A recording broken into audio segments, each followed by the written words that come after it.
Evangelist Homestead.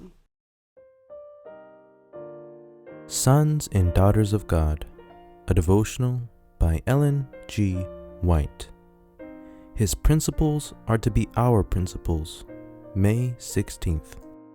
For I have given you an example, that ye should do as I have done to you. John chapter 13, verse 15.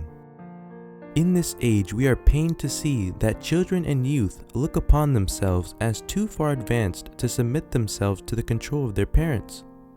They seem to imagine that to yield to parental authority would be an evidence of weakness, a sacrifice of their rightful independence. But instead of being capable of governing themselves, they are vacillating and weak in purpose.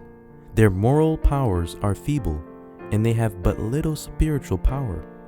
The reason why they are thus weak and easily led away by temptation is that they do not imitate the life of Christ.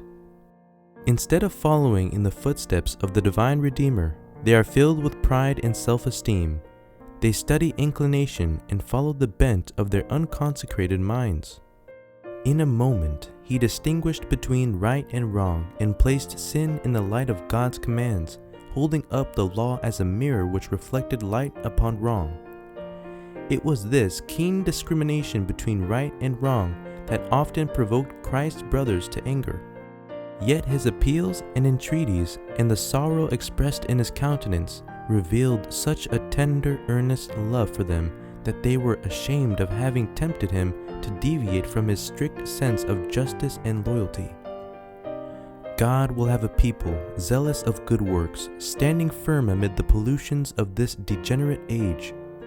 There will be a people who hold so fast to the divine strength that they will be proof against every temptation. Evil communications and flaming handbills may seek to speak to their senses and corrupt their minds, yet they will be so united to God and angels that they will be as those who see not and hear not. The youth may have principles so firm that the most powerful temptations of Satan will not draw them away from their allegiance.